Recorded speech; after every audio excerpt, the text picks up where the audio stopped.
The medical scanner beeped 3 times, and Dr. Alivasan checked the results with satisfaction. Her patient's respiratory system was functioning perfectly.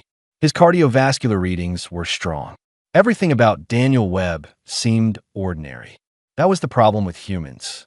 They always seemed ordinary until they did something impossible. Reliva was a Valorian physician, her body covered in soft blue feathers that shifted color with her emotions. She had studied human biology for 2 years before taking this position on Station Crescent 7, but Daniel was only her 3rd actual human patient. The species was rare this far from Earth's core territories. "You can sit up now," she said, her translator converting her melodic chirps into flat human speech. Daniel pushed himself upright on the examination table. He was a lean man with weathered skin and tired eyes.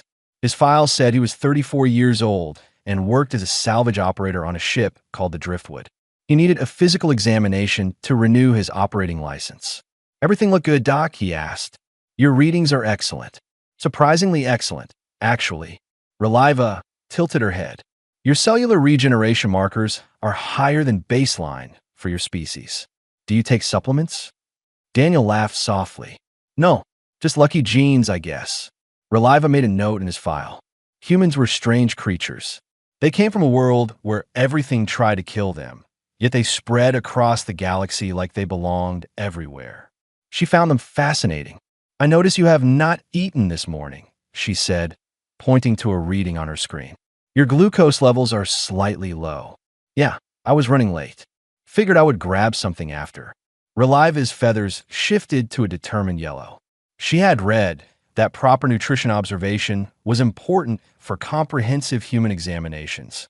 This was her chance to learn more about human dietary needs firsthand. "Please eat now," she said. "I would like to monitor your digestive response as part of the examination." Daniel raised an eyebrow. "You want to watch me eat breakfast?" "For medical purposes, yes." He shrugged and reached into his jacket pocket. He pulled out a sealed foil packet about the size of his hand. The label was faded and written in human script that Reliva could not read. "Ship rations," Daniel explained. "Not fancy, but it keeps you going." He tore open the packet. A smell hit Reliva's nose that made her feathers stand on end. It was sharp, almost acidic, with undertones of something fermented and decaying. "What is that?" she asked carefully. "Breakfast burrito. Got hot sauce and cheese in it. The good stuff." Daniel took a large bite and chewed happily. Reliva's medical scanner activated automatically when it detected foreign biological material. The readings that appeared on her screen made her blood run cold. Capsaicin concentration, toxic levels, sodium content, dangerous for most carbon-based life.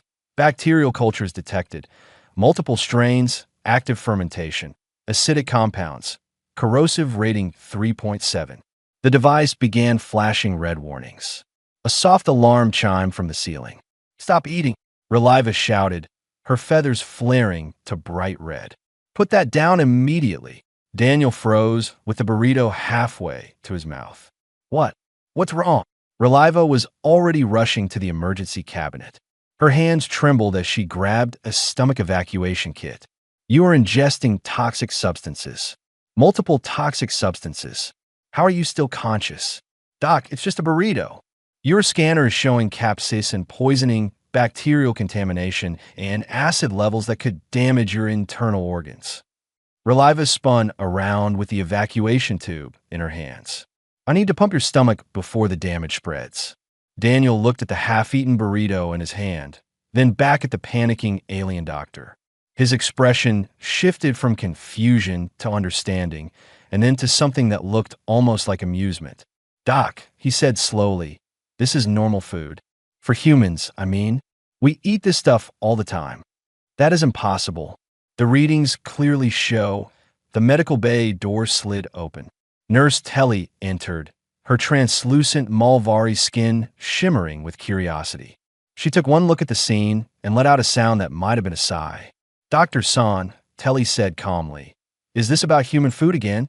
"Again." Reliva's voice cracked. "This man is eating poison." Telly walked over and looked at Daniel's breakfast. Her inner gills fluttered with recognition. "That is a breakfast burrito with hot sauce and cheese." Humans eat these regularly. They are not poisonous to them, but the capsaicin alone should be causing nerve damage. The fermented dairy should be triggering immune responses. The sodium levels humans evolved on Earth, Telly interrupted gently. A Class 7 death world. Their digestive systems are designed to handle substances that would kill most other species. Reliva stared at Daniel. He was still holding the burrito, looking mildly embarrassed, but otherwise perfectly healthy. You eat this regularly? She asked. Every day, pretty much. Sometimes twice. For how long? Daniel thought about it. I've been working salvage ships for about 12 years now. Ship rations are all we get out in the deep black. So yeah, 12 years of this stuff. Maybe longer if you count what I ate growing up. Reliva's feathers slowly shifted from red to a pale, sickly gray. She set down the evacuation tube and lowered herself into a chair.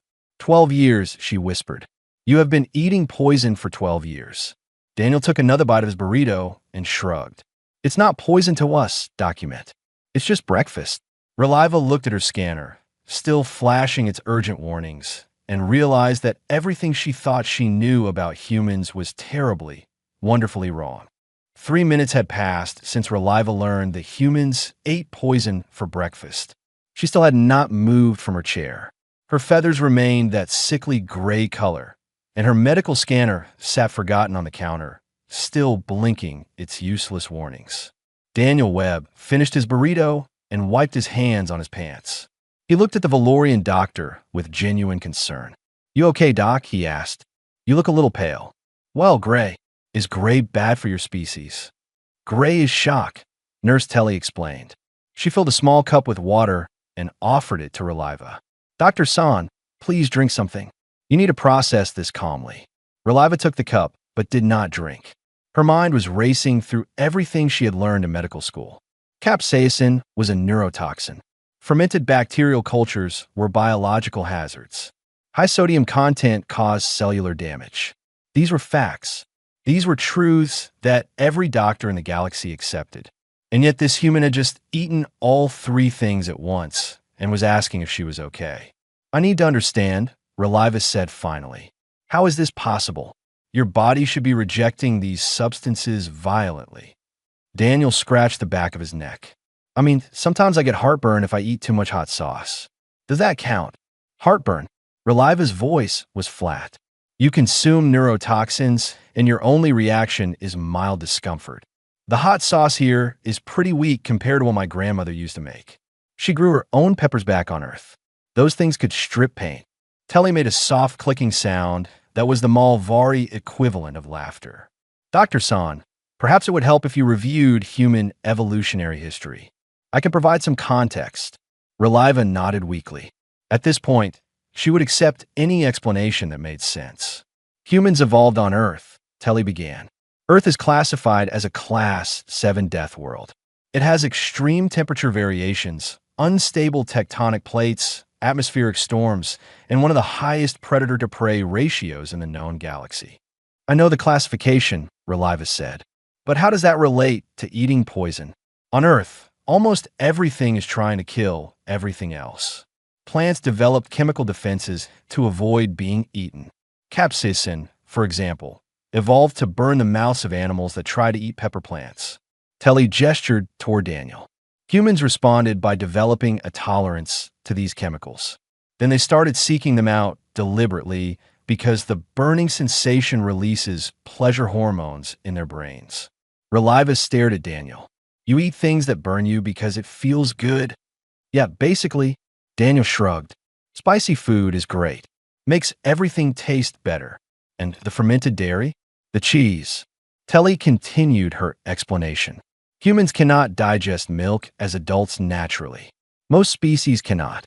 But some human populations developed a genetic mutation that allowed them to keep producing the enzyme needed to process lactose.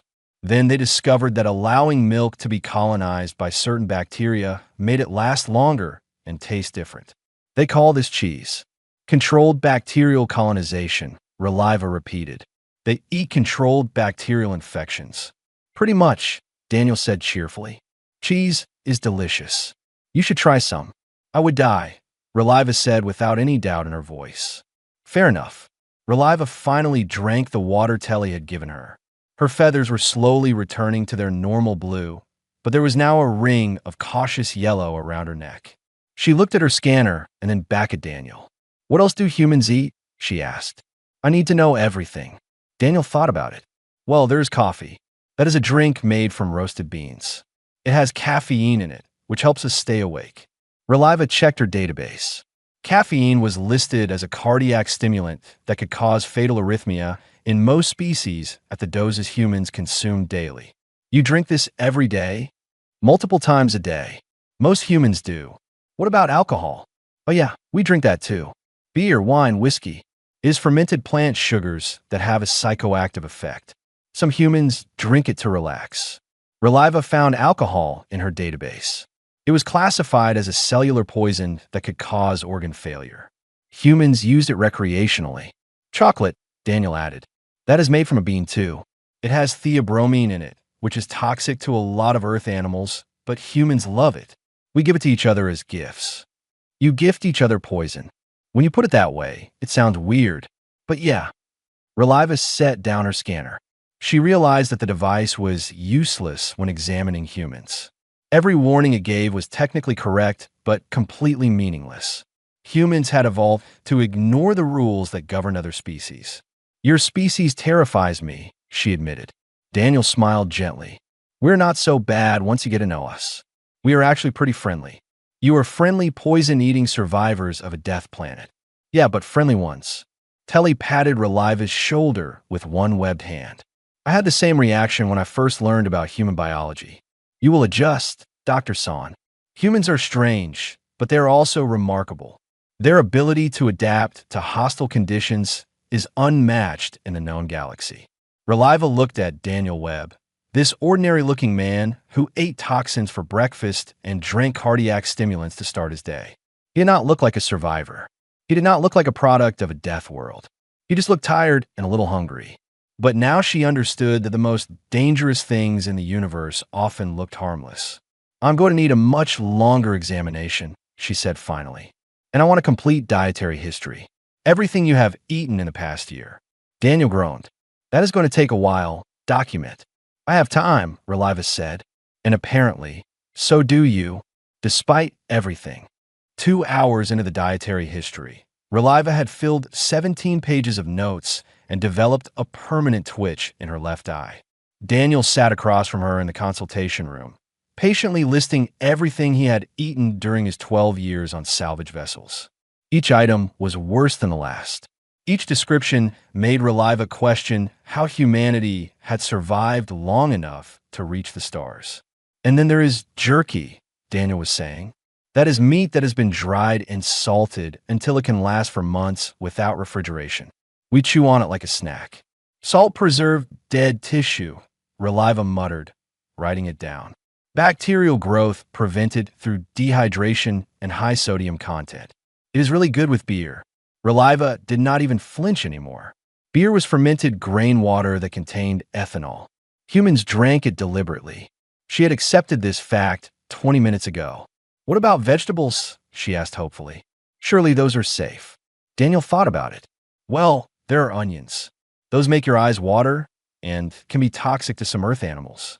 Garlic is similar. Tomatoes are technically in the nightshade family, which is a group of poisonous plants. Potatoes are nightshades too, and they can actually kill you if they turn green. Humans eat plants from a family called nightshade. Yeah, they are delicious. Have you ever had French fries? Those are sliced potatoes that have been submerged in boiling oil. Reliva's scanner had given up trying to alert her. She had muted it after the 15th warning. Now it just sat on the table, occasionally blinking sadly. I have a question, she said, and I need you to answer honestly.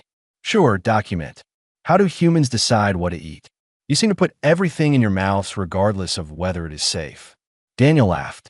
That is actually pretty accurate. Back on Earth, our ancestors basically tried eating everything they could find. If it did not kill them immediately, they kept eating it. If it tasted good, they figured out how to grow more of it. Trial and error. Your entire food culture is based on trial and error. Pretty much. Although sometimes the error part was fatal, so we learned to cook things. Heat kills most of the dangerous stuff. Nurse Telly entered the room with a tray of refreshments. She set a cup of filtered water in front of Reliva and a steaming mug in front of Daniel. I found some human coffee in the staff kitchen, Telly said. I thought you might want some, Daniel. Daniel's face lit up. Thanks, Telly. You're a lifesaver. He picked up the mug and took a long drink. Steam rose from the liquid. Reliva could smell the sharp, bitter aroma from across the table. That is still boiling, she observed. It is perfect, Daniel said happily. Nothing like hot coffee. You're drinking a boiling liquid that contains a cardiac stimulant. Yeah, it really wakes you up. Reliva turned to Telly. How do human medical professionals handle this? How do they write dietary guidelines for a species that eats and drinks literally everything? Telly's gills fluttered with amusement. Human doctors mostly focus on quantity rather than content. Too much of anything can still harm a human, even if individual doses of those things would kill other species. They also watch for what humans call allergies, which are immune reactions to otherwise harmless substances. Wait, Reliva said, holding up a hand. Humans can be allergic to safe foods but tolerate toxic ones. Yes, some humans cannot eat peanuts, which are a harmless legume, but they can drink alcohol without any allergic reaction, even though alcohol is poisonous. That makes no sense. Human biology rarely does, Telly agreed. Daniel finished his coffee and set down the empty mug. Doc, I know this is a lot to take in, but you have to understand, we do not think of any of this as dangerous. It is just normal life for us. We wake up, we eat breakfast, we drink coffee, we go to work. We have been doing it for thousands of years. Thousands of years of consuming toxins. Thousands of years of surviving. Daniel corrected gently. That is what we do. We survive. Earth threw everything it had at us, and we figured out how to use it instead of dying from it. Poison plants became medicine. Dangerous animals became food. Hostile environments became homes. Reliva was quiet for a moment. She looked at Daniel with new eyes. He was not just a patient anymore. He was a representative of a species that had looked at a universe trying to kill them and said no. Your species is remarkable, she admitted. Terrifying, but remarkable. We prefer persistent, Daniel said with a small smile. Terrifying sounds too aggressive. We are actually very friendly. You keep saying that. Because it is true. Humans love making friends. We adopted wolves and turned them into pets. We formed partnerships with other Earth species for mutual benefit. We came out into the galaxy and immediately started looking for other intelligent life to talk to. Daniel leaned forward. We did not survive Earth alone, document. We survived by working together, by forming bonds, by taking care of each other. That is who we are. Reliva felt her feathers shifting to a warm orange color, the Valorian sign of respect. She had come into this examination expecting to treat a fragile alien patient. Instead, she had discovered a species that was anything but fragile. I think I understand now, she said quietly. You are not survivors despite your world. You are survivors because of it. Daniel nodded. Earth made us tough, but also made us kind. You cannot survive a death world without learning to depend on others. The station intercom crackled suddenly. A calm voice spoke in multiple languages. Medical emergency. All available personnel to Base 7. Meaning d'accident. Multiple casualties incoming. Reliva stood immediately, her medical training taking over. Daniel stood too. I can help, he said. Tell me what you need. Reliva looked at this human, this poison-eating death worlder who had just offered to help strangers in crisis. Follow me, she said, and stay close. Base 7 was chaos when Reliva arrived. Emergency lights painted the walls in flashing red. Nurses rushed between treatment beds. The air smelled of burnt metal and blood. A mining transport had suffered a hull breach near the station. The rescue teams had pulled out 16 survivors. 3 of them were human. Reliva took command of the situation immediately. Her fear of human biology was pushed aside by years of training. She directed Valorian patients to one section, Malvari to another, and the humans to a specialized treatment area at the back. Daniel stayed at her side, following orders without question. He helped move patients onto beds. He held pressure on wounds while nurses prepared bandages. He did not panic, did not hesitate, did not slow down. "You have done this before," Reliva observed as they worked. "Salvage work is dangerous," Daniel said simply. "You learn to help your crewmates fast or you lose them." The first two human patients were stable. They had broken bones and minor burns, but nothing life-threatening. Human bones were surprisingly dense, Reliva noticed. They had absorbed impacts that would have shattered Valorian skeletons. The third human was different. Her name was Priya, according to her identification chip. She was young, maybe 25, with dark hair matted with blood. Her internal readings were critical. The hull breach had thrown her against a bulkhead, and her organs were damaged badly. "She is going into shock," Reliva said, checking the monitors. "Her blood pressure is dropping. Pulse is irregular." Nurse Telly appeared beside her. "What sedatives should I prepare?" Reliva hesitated. Standard sedatives were calculated for non-human patients. Humans had different tolerances. Too little would do nothing. Too much might stop her heart. "I do not know the correct dosage," she admitted. "Human pain thresholds are different from ours." "Give her what you would give a Valorian patient tripled," Daniel said from behind her. "That is usually the starting point for humans." "Tripled? That would sedate a Valorian for days." "It will give her about 2 hours," Daniel said. "Trust me." Reliva looked at Priya's readings again. The young woman's body was fighting hard, burning through energy at an incredible rate. Her immune system was already working to repair the damage, but she was losing the battle. "Prepare the sedative," Reliva ordered. "Triple dose." Telly injected the medication. Priya's vital signs stabilized slightly, but she was still in danger. The internal bleeding needed to be stopped, but Reliva was not trained in human surgery. "I need to operate," Reliva said, "but I do not know human anatomy well enough. If I make a mistake, I could kill her." Daniel moved to Priya's bedside. He took her hand gently. The unconscious woman did not respond, but Daniel kept holding on. "Doc, humans are tougher than you think," he said. "We heal fast. Our bodies want to survive. Just stop the bleeding and give her system time to do the rest." "How can you be sure?" "Because I have seen humans survive worse. I have seen them walk away from accidents that should have killed them. I have seen them keep fighting with injuries that would make other species give up." Daniel looked at Reliva with absolute certainty. "She will make it. Just give her a chance." Reliva made her decision. She called for surgical tools and began the procedure. Her hands were steady despite her fear. She located the source of the internal bleeding and sealed it carefully. Human tissue was different from what she was used to. It was dense and fibrous, resistant to damage in ways that surprised her. The surgery took 40 minutes. When it was done, Priya's readings were still critical but stable. Her body was doing exactly what Daniel had predicted. It was fighting to survive. "Now we wait," Reliva said, stepping back from the table. Daniel had not left Priya's side the entire time. He was still holding her hand, talking to her softly even though she could not hear him. "What are you saying to her?" Reliva asked. "Just reminding her that she is not alone. Humans do better when they know someone is there. Even unconscious, we can sense it somehow." Daniel looked up. "We are social creatures. Document connection keeps us alive almost as much as food and water." Reliva watched as Priya's vital signs slowly improved over the next hour. The young woman's body was healing at a rate that seemed impossible. Tissue was regenerating. Blood pressure was stabilizing. Her heart was beating stronger with every passing minute. "This should not be possible," Reliva whispered. "The damage she sustained should have been fatal." "Humans are stubborn," Daniel said with a tired smile. "We do not like dying. It offends us personally." Telly approached with an update. "The other patients are stable.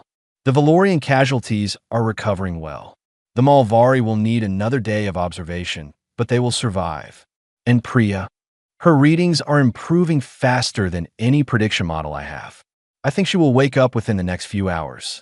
Reliva felt something she had not expected. Relief, gratitude, and a deep, growing respect for the species she had feared just that morning.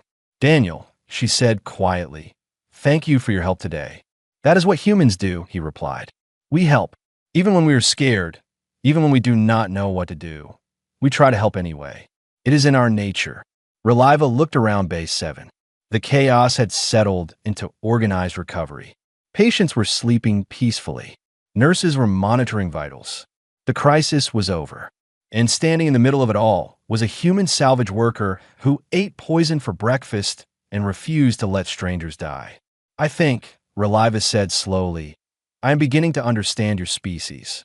Daniel squeezed Priya's hand one more time, then turned to face the doctor. Stick around, document. We are full of surprises. The observation lounge was quiet at this hour. Most of the station's residents were sleeping, and the emergency from earlier had settled into routine recovery. Stars drifted past the windows, distant and cold and beautiful. Reliva sat in a cushioned chair, her feathers drooping with exhaustion. She had not slept in 20 hours. Every time she closed her eyes, she saw Priya's readings flashing critical warnings. Daniel found her there. He was carrying 2 cups, steam rising from both. Telly told me where you were, he said, sitting down across from her. I brought you something. He handed her one of the cups. Reliva sniffed it carefully. The liquid was pale green and smelled like flowers. Valorian herbal blend, Daniel explained. Telly said it would help you relax. I found it in the staff kitchen. Reliva took a sip. The warmth spread through her body, easing some of the tension in her muscles. She had not realized how much she needed this. Thank you, she said quietly. Daniel drank from his own cup. The smell of coffee filled the air between them. Priya woke up about an hour ago, he said. She asked what happened. I told her a very skilled Valorian doctor saved her life.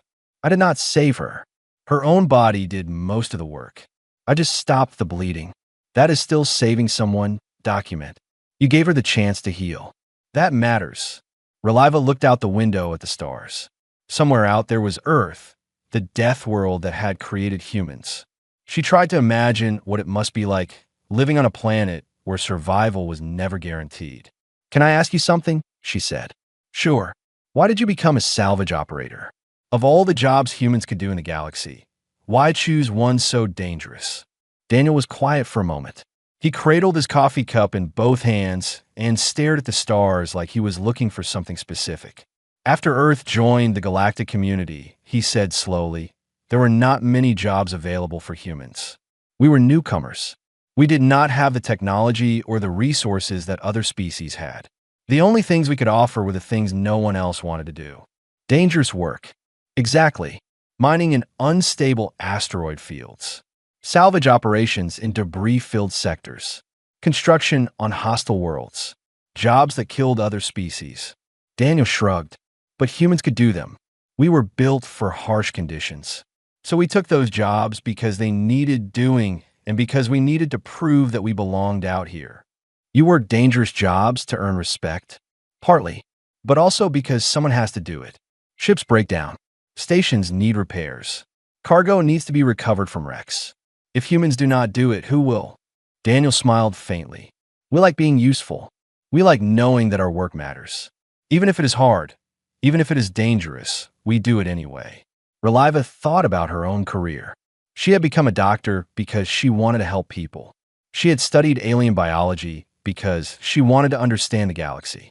But she had always worked in safe environments, controlled settings, places where the biggest danger was a paperwork error. I have never risked my life for my work, she admitted. That is okay. Not everyone has to. But when the moment comes, you did not hesitate. You operated on Priya, even though you were afraid. That took courage. I was terrified. Courage is not the absence of fear, Daniel said. It is doing what needs to be done despite the fear. That is something humans understand very well. Our entire history is full of people who were scared but acted anyway. Reliva felt her feathers shifting to that warm orange color again. Respect, gratitude, understanding. Why are you so calm? She asked. You watched me panic over your breakfast. You helped during a medical emergency with strangers. You stayed by Priya's side for hours. None of it seems to bother you. Daniel finished his coffee and set the cup aside. He leaned back in his chair and looked at Reliva with those tired, kind eyes. It bothers me, he said. It always bothers me. Every time someone gets hurt, every time there's a crisis, I feel it. But I cannot let that stop me from helping. If I let the fear win, people might die. So I push it down, I do what needs to be done, and I deal with the feelings later. That sounds exhausting. It is, but it is also worth it. Because at the end of the day, someone is alive who might not have been. Someone gets to go home to their family. Someone gets another chance. Daniel smiled softly. That is why humans keep going, document. Not because we are fearless, because we care more about others than we fear for ourselves. Reliva finished her tea. The warmth had settled into her bones, and she felt more relaxed than she had all day. She looked at Daniel, this human who ate poison and drank stimulants and faced danger with calm determination. I misjudged your species, she said. When I saw you eating that burrito, I thought humans were reckless and self-destructive. I did not understand that you were simply living the way you have always lived. No offense taken, document. Most species react the same way at first. How do you want to be seen? If not as reckless, then what? Daniel thought about it. His answer came slowly, carefully. Persistent, he said finally. We want to be seen as persistent. We fall down, we get back up. We fail, we try again. We face impossible odds, and we keep going anyway. That is what makes us human, not our strength or our intelligence or our technology. Our refusal to quit. Reliva nodded slowly. She understood now. Humans were not death-worlders because they were tough. They were death-worlders because they never stopped trying. Persistent, she repeated. I can remember that. Daniel stood and offered her his hand. Come on, Document Priya is asking to meet the person who saved her life. I think you should say hello. Reliva took his hand and let him help her up. Together, they walked back toward the medical bay. 1 week had changed everything. Reliva stood in her office, reviewing the medical protocols she had written over the past 7 days. The document was titled Guidelines for Human Patient Care, and it was already being shared across Station Crescent 7. The first section was about dietary observations. It included a very clear note. Do not panic when a human eats something your scanner identifies as toxic. Verify with the patient before initiating emergency protocols. The second section covered pain management. Human tolerances were 3 to 5 times higher than standard galactic baselines. Adjust accordingly. The third section was about psychological care. Humans recovered faster when they had social support. Keep them connected. Let visitors stay.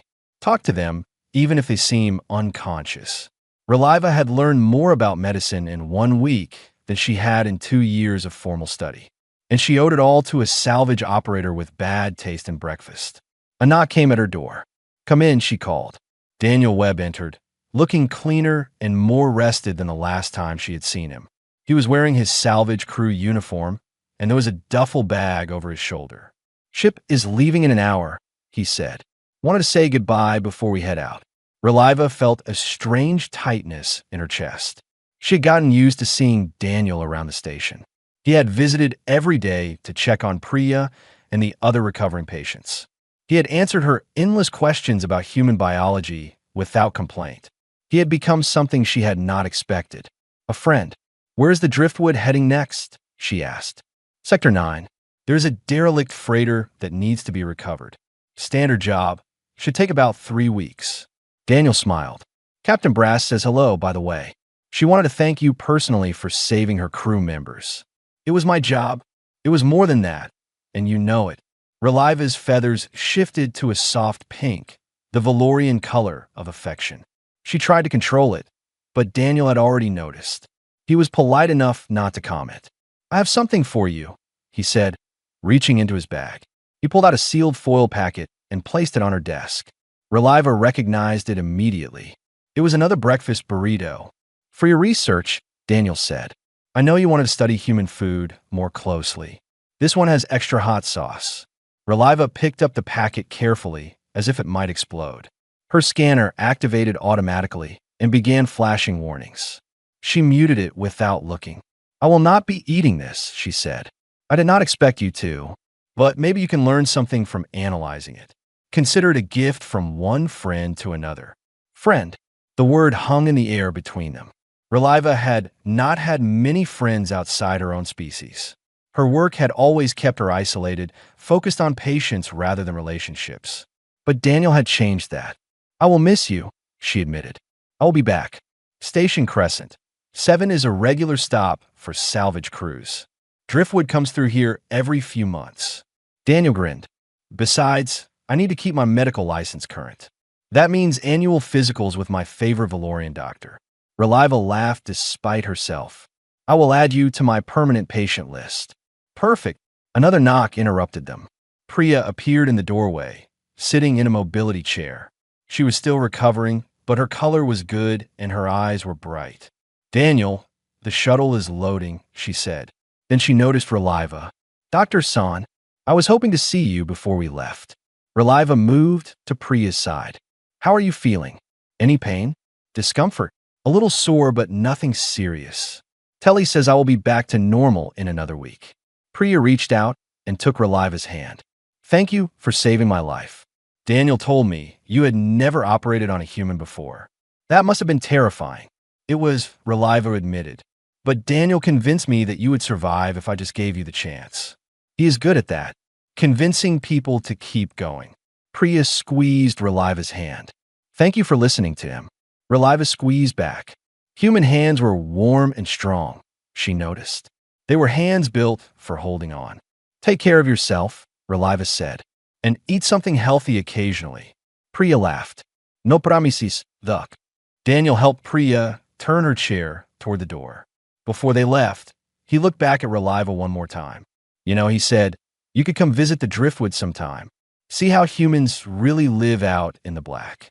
It might help with your research. That sounds dangerous. It is, but you might learn something. Reliva felt her feathers cycling through several colors at once.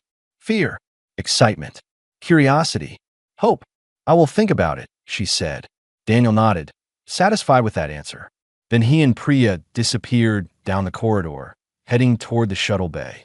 Reliva stood alone in her office, holding the burrito packet in her hands. She looked at it for a long moment, then carefully placed it in her research storage unit.